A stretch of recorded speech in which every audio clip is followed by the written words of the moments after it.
Hello student, आज हम पढ़ने वाले हैं ज्योग्राफी का चैप्टर 3 जिसका नाम है ड्रेनेज। तो बच्चों, इससे पहले हम इस चैप्टर का एक वीडियो देख चुके हैं। ये हमारा इस चैप्टर का सेकेंड वीडियो है और यहाँ पर जो आज हम पढ़ने वाले हैं द पेनिनसुलर रिवर्स। तो चलिए बच्चों, स्टार्ट करते हैं हमारा आज का ये वीडियो। यहाँ पर हम देखते हैं द पेनिनसुलर रिवर्स यानी कि प्रायद्वीपीय भारत की नदियों के बारे में हम इस वीडियो में पढ़ेंगे। तो यहाँ पर हम देखते हैं the main water divide in peninsular India is formed by the western Ghats.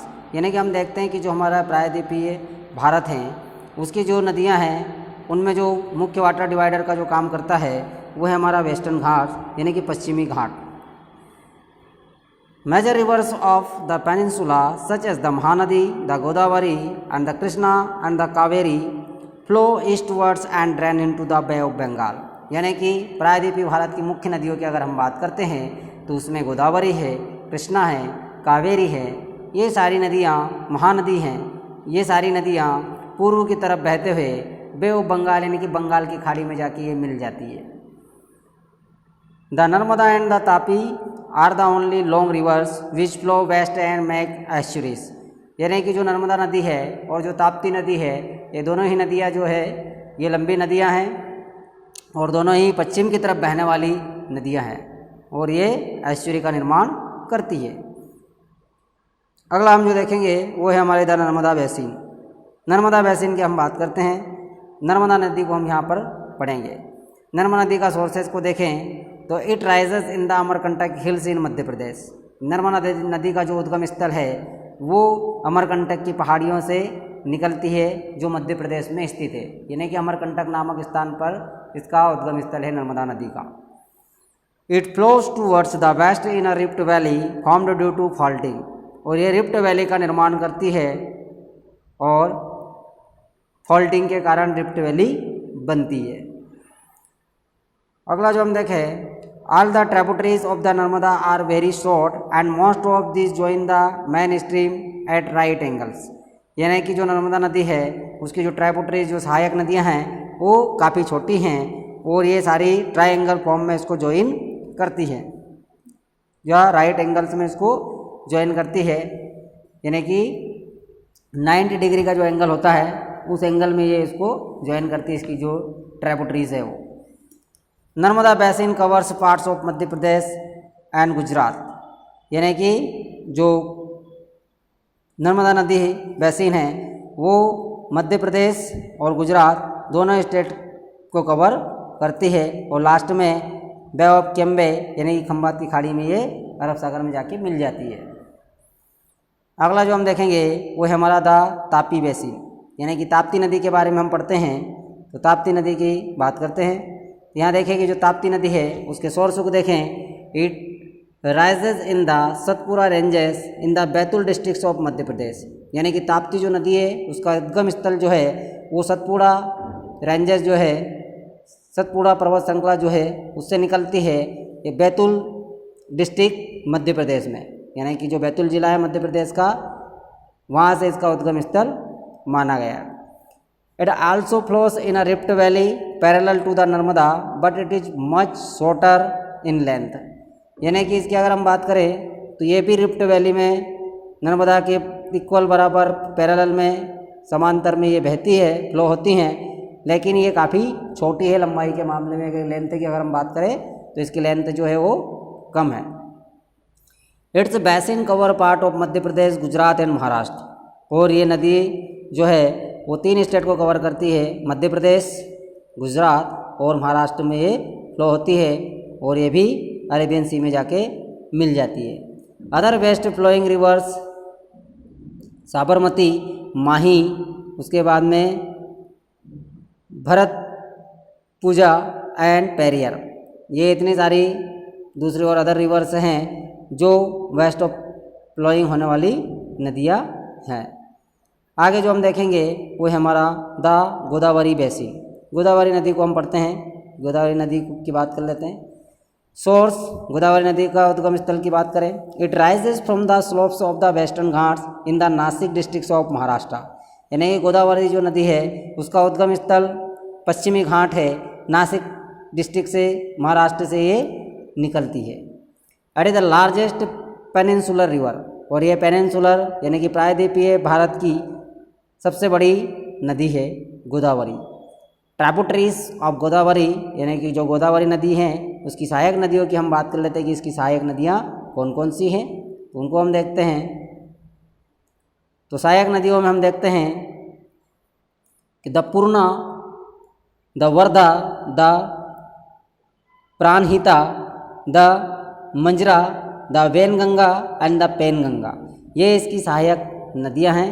पूर्णा, वर्धा, प्राणहिता, मंजरा, वैनगंगा और पेनगंगा, ये सारी गोदावरी जो नदी है उसकी सहायक नदियां हैं। The basin covers parts of Maharashtra, Madhya Pradesh, Odisha and Andhra Pradesh, यानी कि जो गोदावरी नदी है वो मध्य प्रदेश, महाराष्ट्र, ओडिशा और आंध्र प्रदेश इन स्टेटों से बहकर या इनमें प्रवाहित होकर बहती है या निकलती है। It drains into the Bay of Bengal, और ये लास्ट में बंगाल की खाड़ी में जाके विलय हो जाती है, यानी कि बंगाल की खाड़ी में जाके मिल जाती है। टोटल लेंथ की अगर हम बात करें कि जो गोदावरी नदी है इसकी टोटल लेंथ वो है 1500 किलोमीटर, यानी कि 1500 किलोमीटर इसकी लंबाई है। Because of its length and the area it covers it is also known as the Dakshin Ganga, और इसकी लेंथ और ये जितना एरिया कवर करती हैं उसके कारण इसको दक्षिण गंगा के नाम से जाना जाता है, यानी कि ये दक्षिण भारत की गंगा नदी कही जाती है। जो गोदावरी नदी है उसको दक्षिण की गंगा बोला जाता है। अगला जो हम पढ़ेंगे वो है हमारा the Mahanadi basin. Mahanadi basin की हम बात करते हैं तो महानदी बेसिन में हम देखते हैं कि जो महानदी है उसको हम यहाँ पढ़ लेते हैं। सोर्स की बात करें महानदी का उद्गम स्थल, तो the Mahanadi rises in the highland of Chhattisgarh, यानी कि जो महानदी है उसका उद्गम स्थल है छत्तीसगढ़ में जो हाईलैंड है वहाँ से इसका उद्गम स्थल माना गया है। इट फ्लो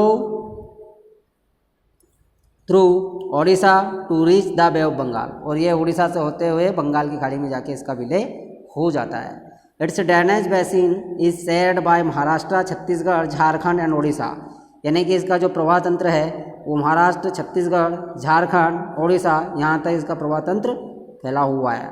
टोटल लेंथ की इसकी बात करें महानदी की तो इसकी जो टोटल लंबाई है वो है 860 किलोमीटर, यानी कि 860 किलोमीटर इसकी टोटल लंबाई है।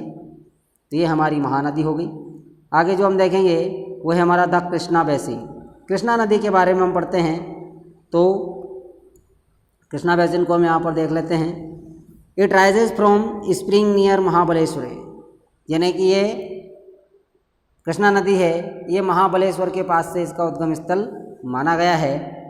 ट्रिब्यूटरीज ऑफ कृष्णा की अगर हम बात करते हैं तो इसमें है हमारा the Tungabhadra, the Koyna, the Ghataprabha, the Musi and the Bhima. तो ये इसकी सारी सहायक नदियाँ हैं, कोयना, घटप्रभा, मूसी और भीमा और तुंगभद्रा, ये इसकी सहायक नदियाँ हैं। टोटल लेंथ की इसकी अगर हम बात करें कि जो कृष्णा नदी है उसकी टोटल लंबाई कितनी है तो 1400 किलोमीटर इसकी टोटल लेंथ है कृष्णा नदी की। It's drainage basin is shared by Maharashtra, Karnataka और आंध्र प्रदेश, यानी कि ये तीनों स्टेट से महाराष्ट्र, कर्नाटक और आंध्र प्रदेश से होकर प्रवाहित होती है। तो इस तरीके से हमारा कृष्णा बेसिन हो गया। कृष्णा बेसिन के बाद हम बात करें तो हमारा द कावेरी बेसिन। कावेरी नदी की हम बात कर लेते हैं तो कावेरी नदी के बारे में हम देखते हैं। यहाँ पर हम देखते हैं source, it rises in the Brahmagiri range of the western Ghats, यानी कि कावेरी नदी का जो उद्गम स्थल है वो ब्रह्मगिरी रेंज जो वेस्टर्न घाट से पश्चिम घाट में स्थित है वहाँ से इसका उद्गम स्थल है। ट्रिब्यूटरीज ऑफ कावेरी, जो कावेरी नदी है उसकी सहायक नदियों की हम बात करते हैं। अमरावती, भवानी, हेमवती एंड कबिनी, ये इसकी सहायक नदियां हैं। टोटल लेंथ की अगर हम बात करें तो 760 किलोमीटर टोटल इसकी लेंथ है। जो हमारी कावेरी नदी है उसकी लेंथ इतनी है। तो इस तरीके से यहाँ पर हमने कावेरी रिवर को पढ़ा कि जो कावेरी नदी है हमारी उसकी लेंथ हो गई तो कावेरी की जो लेंथ है वो है 760 kilometres. It reaches the Bay of Bengal in south of Cuddalore in Tamil Nadu, यानी कि ये बे ऑफ बंगाल में पहुंचती हैं, जो साउथ वाला हिस्सा है इसका कुड्डलोर तमिलनाडु में, वहाँ से होते हुए बंगाल की खाड़ी में चली जाती है। अदर ईस्ट फ्लोइंग रिवर्स, दूसरी नदियों की हम बात करें जो ईस्ट की तरफ फ्लो होती है तो वो है Damodar, the Brahmani, the Baitarani and the Subarnarekha. ये पूरब की तरफ प्रवाहित होने वाली दूसरी नदियां हैं जो पूर्व की तरफ बहती हैं। अब आगे हम जो देखेंगे वो है हमारा लेक्स, यानी कि यहाँ पर हम झीलों की बात करते हैं। India has many lakes which differ from each other in the size and other characteristics, यानी कि भारत में बहुत सारी झीलें हैं लेकिन वो सब एक दूसरे से भिन्न हैं, वो आकार में और उनकी विशेषताओं के कारण। अगला जो हम देखेंगे, most lakes are permanent while some contain water only during the rainy season. कुछ लेक तो जो है वो परमानेंट है, स्थायी है, और कुछ जो है वो सिर्फ रेनी सीजन में उन लेक के अंदर पानी आता है, यानी कि वो मानसून के ऊपर डिपेंड करती है। Some of the lakes are the result of the action of glacier and ice sheets while the other have been formed by wind, river action and human activity, यानी कि कुछ लेक जो है वो जो ग्लेशियर के कारण जो क्रियाएं होती हैं या फिर आइस शीट के कारण जो क्रियाएं होती है उनके द्वारा उनका निर्माण हुआ है, जबकि कुछ जो लेक्स हैं उनका निर्माण हवा के द्वारा या जो नदियां हैं उनके द्वारा या फिर मानव की जो गतिविधि है उनके द्वारा उनका निर्माण हुआ है। तो इस तरीके से यहाँ पर हम लेक देख रहे हैं। अगला जो हम देखेंगे तो है हमारा meandering rivers across a floodplain form cut off that later develop into oxbow lakes, यानी कि हम देखते हैं कि जो meandering rivers होती हैं वो फ्लड जो प्लेन होता है, यानी कि बाढ़ के द्वारा जिस प्लेन का निर्माण किया गया है उससे होकर जब वो गुजरती है तो उस प्लेन को वो कट करते हैं और कट करने के बाद में वो ऑक्सबो लेक का निर्माण करती है। Most of the fresh water lakes are in the Himalaya region, यानी कि जो हमारा हिमालय रीजन है, हिमालय का जो क्षेत्र है उसमें फ्रेश यानी कि जो शुद्ध पानी की झीलें अधिकतर उसी क्षेत्र में पाई जाती है। They formed when glacier dug out a basin which was later filled with snow melt, यानी कि हम देखते हैं कि इनका निर्माण जो होता है कि जो ग्लेशियर होता है वो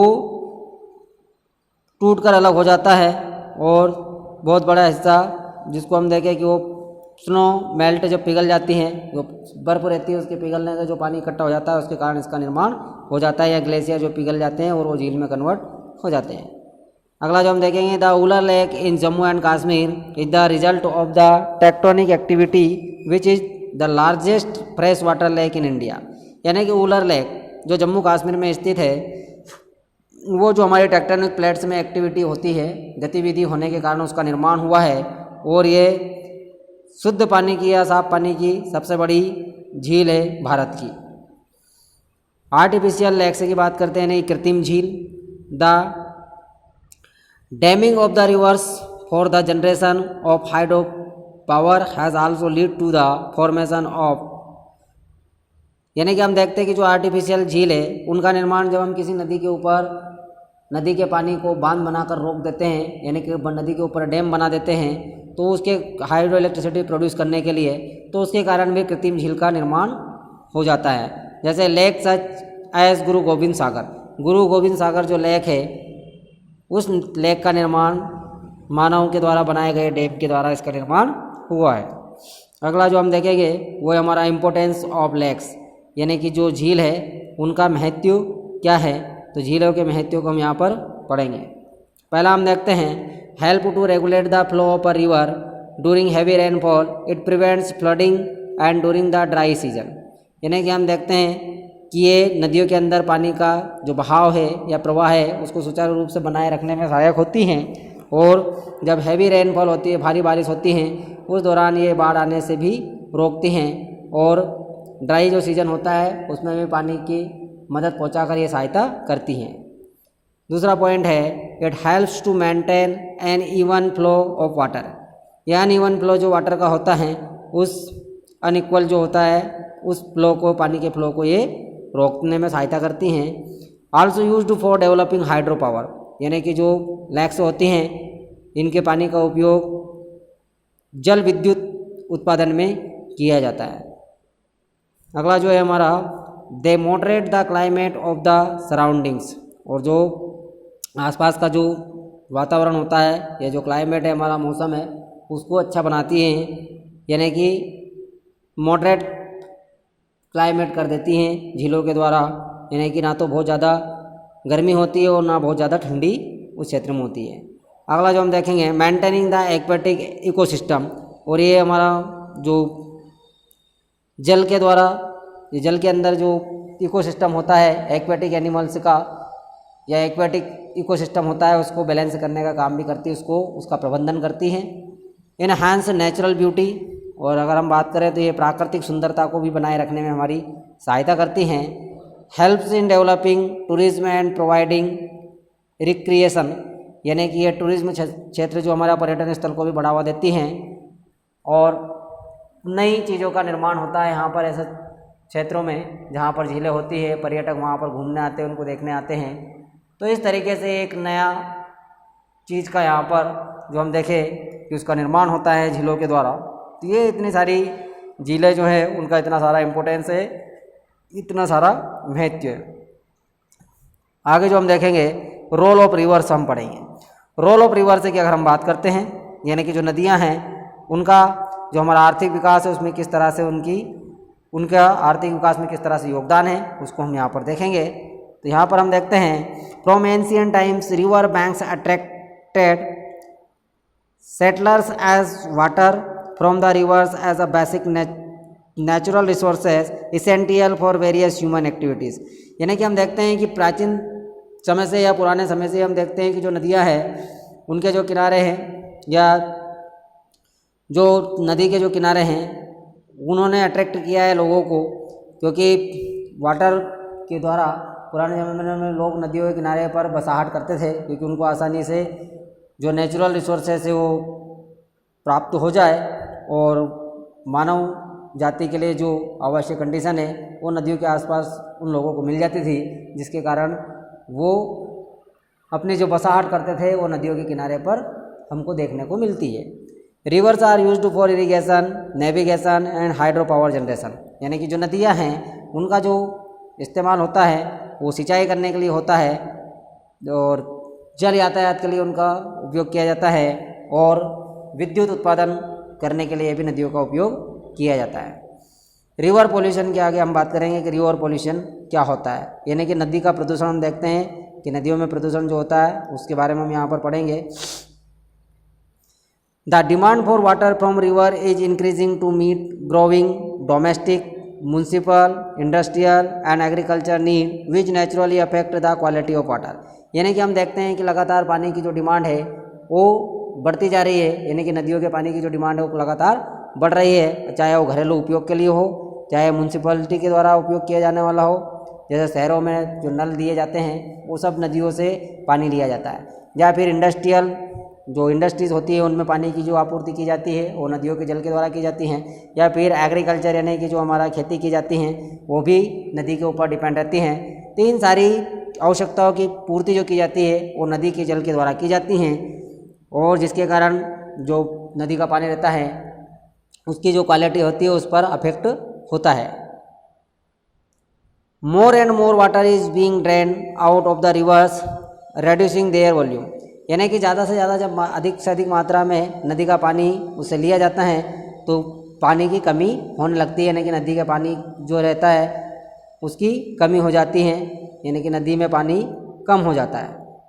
अगला जो हम देखेंगे also a heavy load of untreated sewage and industrial effluents are emptied into the rivers which affect not only the quality of water but also the self cleaning capacity of the river।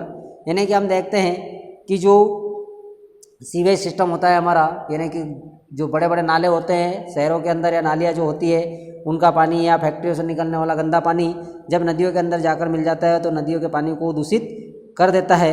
नदी के पानी को ही दूषित नहीं करता है, वो जो पानी के अंदर खुद से उसको शुद्ध करने की जो क्षमता होती है उसको भी वो अफेक्ट करता है। अगला जो हम देखेंगे वो है हमारा concern over rising pollution in our rivers lead to the launching of various action plans to clean the rivers. यानी कि हम देखते हैं कि जो हमारी नदियों में लगातार पोल्यूशन बढ़ रहा है, प्रदूषण बढ़ रहा है, उसको कम करने के लिए हमारी सरकार के द्वारा लगातार कदम उठाए जा रहे हैं और बहुत सारे प्रोग्राम संचालित किए जा रहे हैं जिसके द्वारा हम नदी को साफ़ सुथरा रख सके, यानी कि उसके अंदर रिवर पोल्यूशन ना हो, जिसके कारण हमारा जल दूषित ना हो, क्योंकि जल का हमारे जीवन में बहुत महत्वपूर्ण योगदान है। क्योंकि सुबह से उठते हैं जब से लेकर तो रात को सोते हैं जब तक, यानी कि हमारी जो पूरी लाइफ है वो जल के ऊपर ही टिकी हुई है। कहा जाता है कि जल ही जीवन है, इसलिए हमें जल को बचाना चाहिए। और जल को बचाने के साथ में दूसरा सबसे बड़ा काम है कि उसकी बचत के साथ उसको पोल्यूशन फ्री भी रखना चाहिए, यानी कि उसको प्रदूषण से भी मुक्त रखना चाहिए। ये भी हमारी नैतिकता है, नैतिक जिम्मेदारी है। तो बच्चों इस तरीके से यहाँ पर हम देखते हैं कि इतनी सारी चीज़ें हमने जो हमारा ड्रेनेज चैप्टर था उसके अंतर्गत, यानी कि नदियों का जो प्रवाह तंत्र था उसके अंतर्गत इतनी सारी चीज़ों के बारे में, यानी कि भारत की प्रमुख जो नदियाँ थी नॉर्थन इंडिया की और साउथर्न इंडिया की, उनके बारे में हमने यहाँ पर उनका विस्तार और विस्तृत रूप से यहाँ उनके बारे में हमने जानकारी प्राप्त की। आशा करता हूँ आपको सभी को ये चैप्टर समझ आया होगा। तब तक अब हमारा यह चैप्टर यहीं समाप्त होता है। धन्यवाद।